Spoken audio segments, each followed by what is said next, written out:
Hey everybody, I'm Jamie Poisson.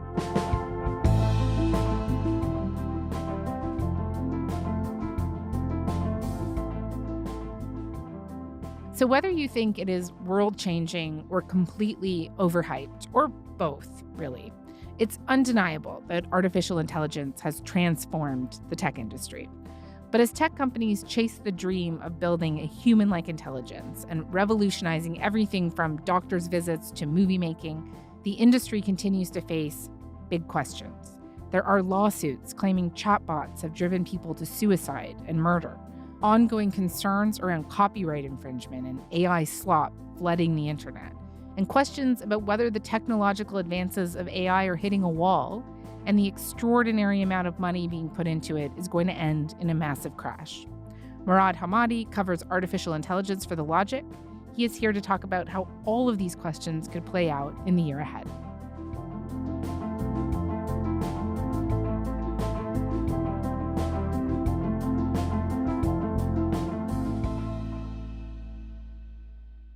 Murad, hi, it's great to have you. It's lovely to be back. Okay, so artificial intelligence has been developing really quickly. As someone who covers this industry, what do you see as the biggest moments in AI in 2025? So the year starts in January 2025 with this kind of big bang. Let's talk about DeepSeek because it is mind-blowing and it is shaking this entire industry to its core. The emergence of DeepSeek. There's this Chinese model called DeepSeek, and it leads to this big freak out because it's trained at a much lower cost than a lot of the models by an organization that a lot of people hadn't heard of. And it was sort of like, well, if they can do this, do we need all this infrastructure we're building? Does all the money we're pouring into this make sense? And that needs that's the first correction. The first stock market freak out. The first of many, yeah. The first of many, yeah. And then it sort of sets the tone for what's to come. The next one I'd pick out is the following month in February, and I promise there's not one per month, but this one was really significant, where the new Trump administration kind of makes clear that it is their intent for the U.S. to dominate this AI race. Vice President J.D. Vance goes to Paris for this International AI Summit and basically says, and I'm paraphrasing here, we're going to own AI and don't you dare try to regulate or contain our tech companies. The Trump administration will ensure that AI systems developed in America are free from ideological bias and never restrict our citizens' right to free speech. We can trust our people to think, to consume information, to develop their own ideas, and to debate with one another in the open marketplace of ideas. Moving forward to June 2025, we have what might have been the defining characteristic of the second half of the year, which are the AI talent wars. So, listeners will have read these headlines about hundreds of millions of dollars being thrown around at top AI researchers, right? A $500 million pay package for one researcher, one scientist earning like NBA or NFL level money. I was just going to say the NBA, yeah. Yeah, and the theory is that a handful of these people could make a huge difference to the fate of both individual companies in AI and AI as a whole. And then in Canada in September, AI Minister Evan Solomon launches this task force to update Canada's AI strategy. And they're going to sprint on the 8 priorities you can see on the screen behind me. So everything from research, adoption, commercialization, safety, education, infrastructure.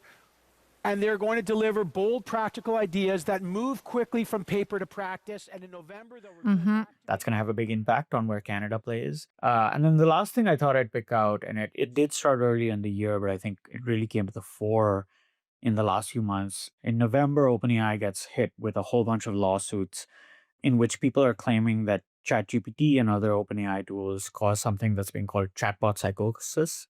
Basically, the idea of talking to these systems or these models is giving people a false sense of reality that can lead to some pretty extreme consequences. Before ChatGPT, Alan Brooks says he didn't have a history of mental health illness. So I genuinely believed that I had this thing that had national security implications in my pocket, and GPT just kept feeding it more. Hugh from Scotland says he became convinced that he was about to become a multimillionaire after turning to an AI chatbot to help him when he lost his job.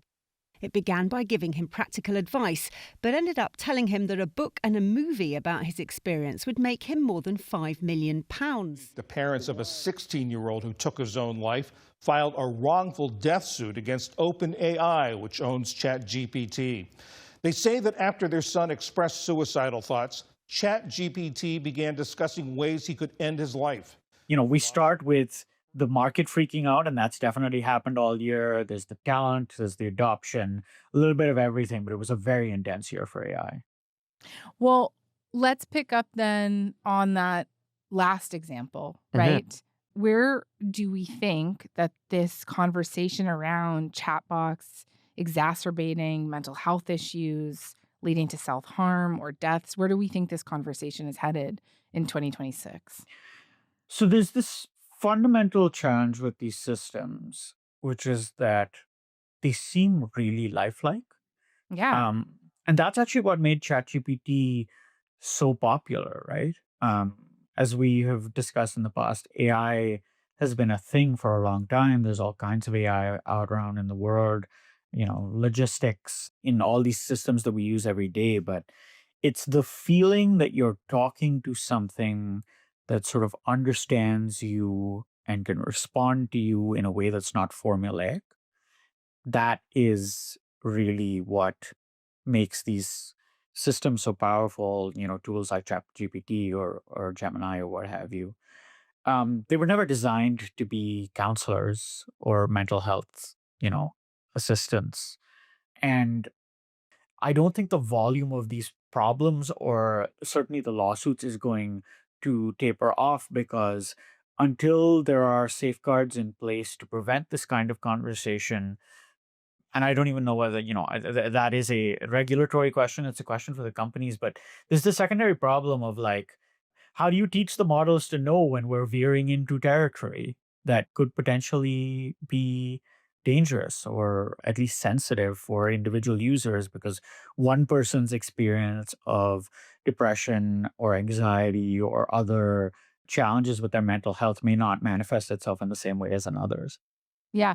I mean, certainly the governments could step in and regulate, maybe, I guess. But also, do you think it's possible that all of these lawsuits will lead to the companies having to curtail their models? Well, I think there's a technical question and a sort of a business question, right? As core as that sounds.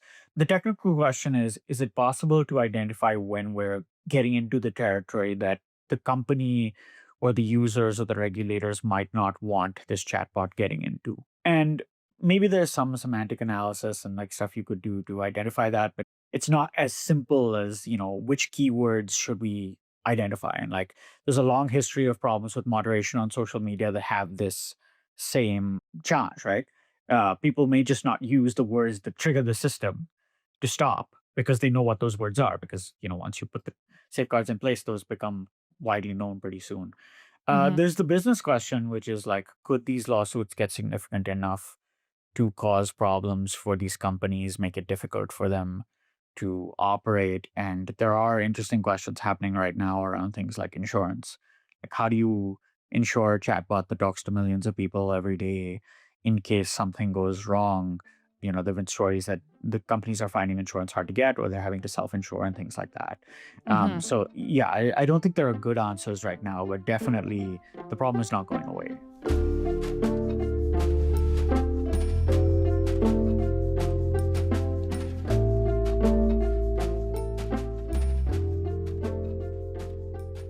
The models themselves. So, I mean, a lot of people are probably using ChatGPT in their daily lives or Google's Gemini. How are you expecting or anticipating that those models might change over 2026? There's a real debate right now in the AI world about whether the models are getting better at the pace that you'd expect them to, and whether the way that they have gotten better over the last little while is sustainable. So the very quick version of this is there's a thing called scaling, which is the idea that if you keep giving the models more data and more processing power and more examples, then they will keep getting better. And I don't think anybody quite believes it's infinite, but there was certainly an expectation that that law as it were, would continue to hoard for a very long time. And now there are a lot of fairly prominent people saying it's not entirely clear whether that will remain true forever. And people saying sort of that's starting to slow down now. And so you're seeing interesting things happen where companies are trying to specialize in specific things. Like, let's train this thing to be really good at law or at physics or at something else. But you're also seeing this new category of companies and of researchers who are going in different directions, working on different things. So, like, one example of this is something called word models. So, there's this question of like, do the models we have right now, do they understand how the word works, or are they just using correlations to try and guess at it? And so the idea of these word models is like they'll have the ability to kind of grok or understand cause and effect, including in physical environments. And so, maybe that will help them be actually logical and allow them to reason in some real way. You've also got lots of companies doing really interesting work on things like AI for science, whether that's coming up with a hypothesis or actually running an experiment. And the idea is that that could speed up scientific discovery. And one place it could speed up scientific discovery is actually in AI models themselves. So maybe AI will learn how to train itself a little bit. Another big thread is this copyright stuff, right? There are some 40 lawsuits in the US. Several are from newspapers like the New York Times, Chicago Tribune, the owner of the Wall Street Journal, and they're suing companies like Microsoft and OpenAI for copyright infringement, arguing that their language models are using their content to train and like rip from. And could you see that materially changing things, right? Like if you can't use it, or if you can't train on music from some archive, or you can't train on these newspapers, would that shift things at all, you think? There's a real question here about what people want out of their AI chatbot. So if you start to use ChatGPT or Gemini or something, the equivalent of, as your sort of main interface with the internet, then maybe you want it to surface news results. And in that case, the companies need some way of surfacing those real-time results so that you can read the news, right? ChatGPT, tell me what happened today. ChatGPT, tell me what happened on the stock market today.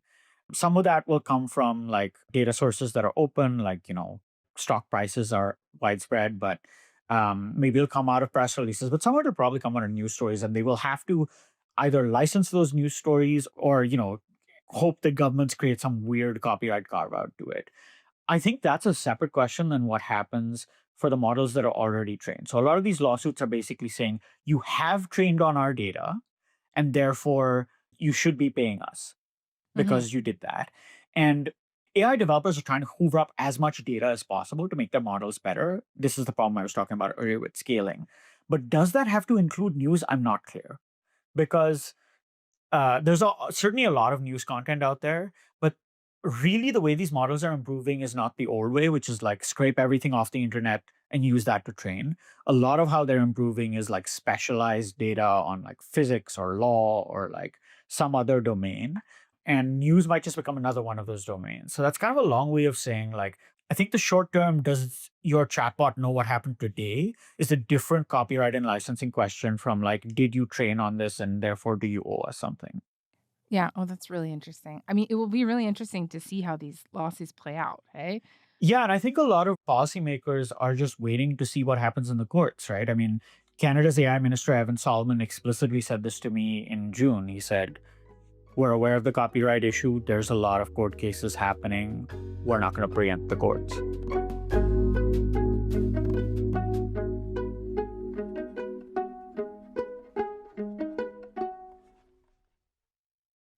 Currently, I think there are a few big leaders in the industry, right? OpenAI, Google, NVIDIA. There's a lot of concentration. Are there any signs that could change? Do you have a sense that it's going to get even more concentrated as we move forward? So Google and OpenAI are leading the race right now in terms of the most capable models and the most well-regarded models, if you will. This is the year when Meta sort of sinks or swims, perhaps, or at least in the short term sinks or swims, in that they've spent all this money to get in the game and they're trying to build quote unquote super intelligence, which is like smarter than human AI. And, they're a publicly traded company. They're going to need to show some results. I think there are lots of interesting things happening with new players. So, you've had star researchers come out of the really big companies. So your OpenAIs, your Googles, your Metas, to start their own companies. And they're betting that the race isn't won yet. And certainly when you talk to people in the world of big tech, they will say similarly that they don't think the race is won, although, it's in their interest to say that because it doesn't make them look like they're dominating yet another market. Hmm. You talk to a lot of people who also say that the bubble is going to pop, right? That the crash is coming. Yes. And, what's your over under on that in 2026? Oh, if I knew that, I'd be making a lot more money than I am right now. We started out by talking about the fluctuations of the market, and I think the fluctuations will continue. An interesting thing that happens, understandably, is that people outside of AI world and outside of the markets seem to see every drop as the sign of the imminent crash, which is understandable because the numbers are going down. But they do tend to pick up again. And so we'll probably see a few more of these shudders of the market.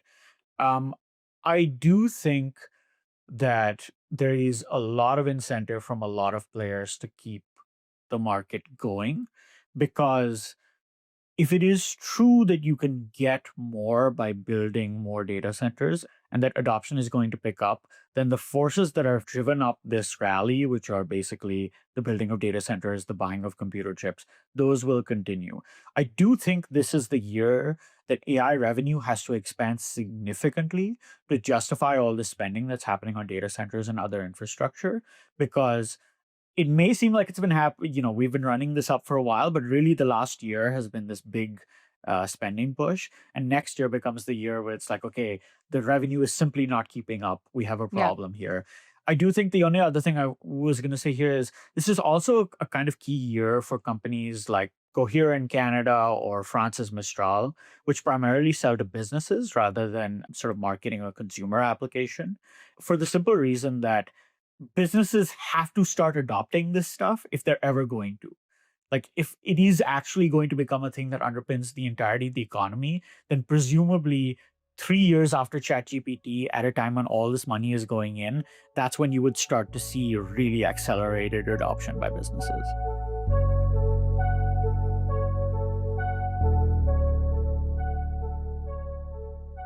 You mentioned earlier that speech that JD Vance gave, where he was essentially telling the rest of the world to not regulate US tech companies because the US was going to be this great leader in AI. But then, of course, you started your recap of the year with DeepSeek and how this Chinese company gave everyone a run for its money.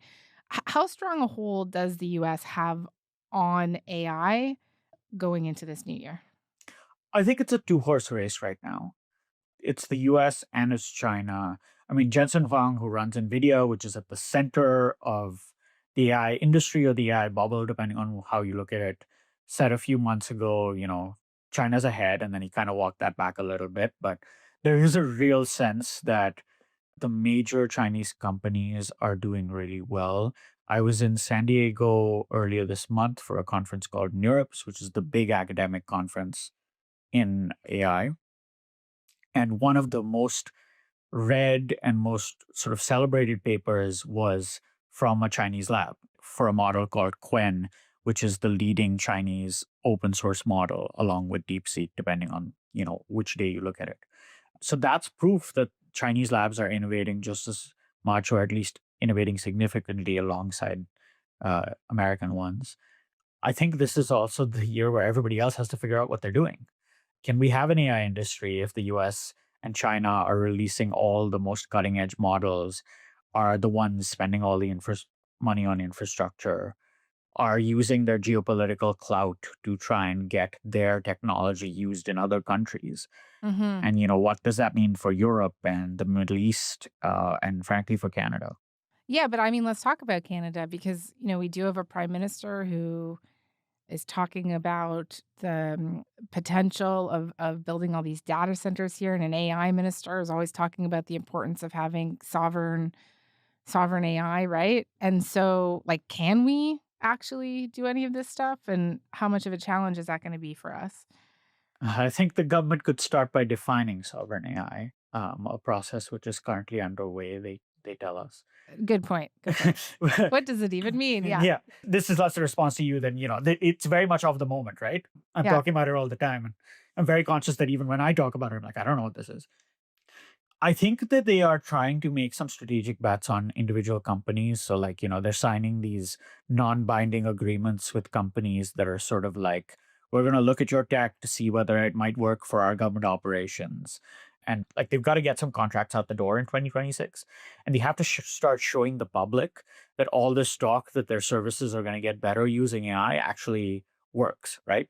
If you can get answers about your taxes from the CRA, which apparently their contact centers are not particularly well equipped to give you.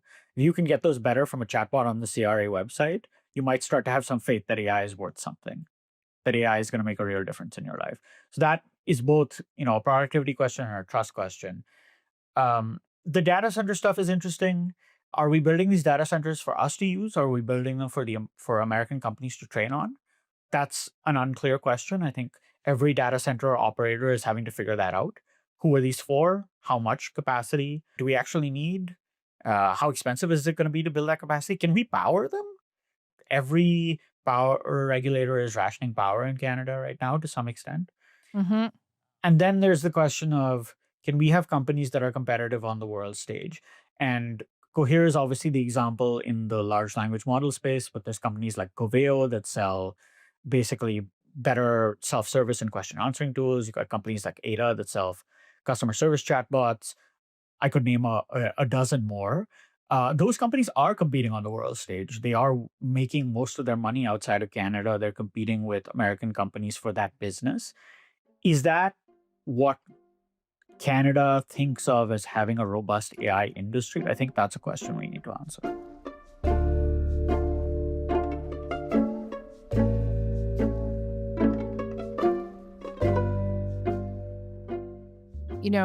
Bernie Sanders recently called for a moratorium on building new data centers in the US, and he was making this argument to essentially press pause on this hurtling sprint so that governments all over the world can kind of take a breath and consider regulation here.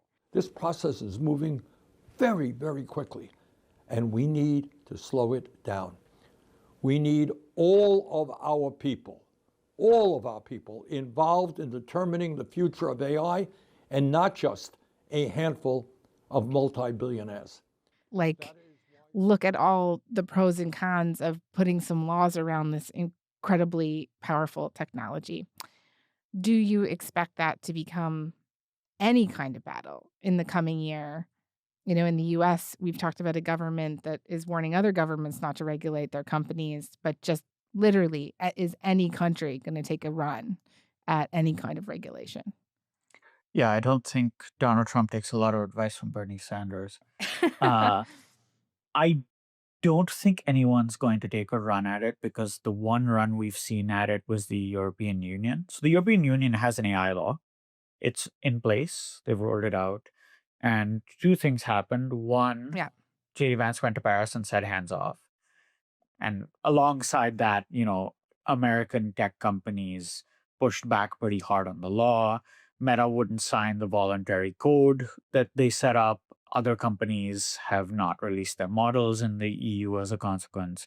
But then the other thing that happened, and I think maybe the more challenging thing for policymakers, is that a bunch of European AI companies went to their national governments and said, water down this EU AI law because it's going to stop us from being competitive with the US.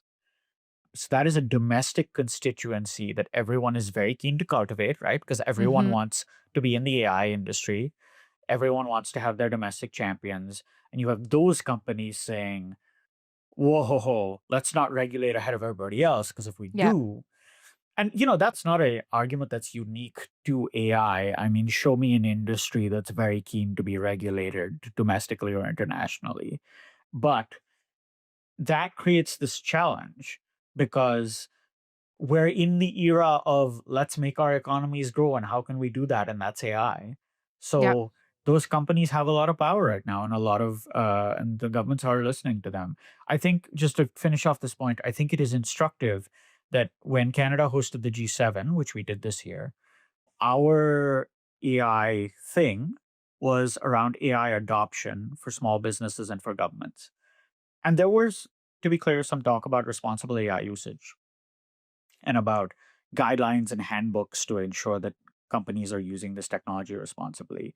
But 2 years ago, when the Japanese were the G7 president, they created these non binding guidelines for AI. And that was supposed to be the first step towards some international talk of regulation, something tangible. And here we are 2 years later, and it's not happening. Well, Murad, that's not the most optimistic note to start the year, but it is always great to have you. Yeah, and look, that bit of it is a bit of a downer, but there's also all this stuff that we might get out of it. I mean, imagine if these scientific breakthroughs speed up and we get new materials, or like new diseases are cured. There's all this stuff in AI world, and talking to the researchers can really make you optimistic about what this tech could be. So I don't know, go out and find a researcher, everyone who's listening, and ask them what they're working on, because you could have some fun with that. Sounds good. Murad, it's always really great to pick your brain about all of this, and we'll talk to you a bunch more over the next year. Thanks so much for having me.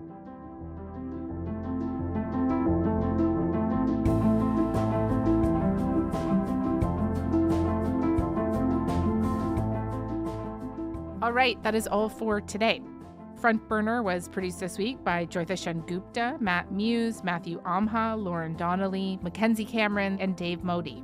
Our YouTube producer is John Lee.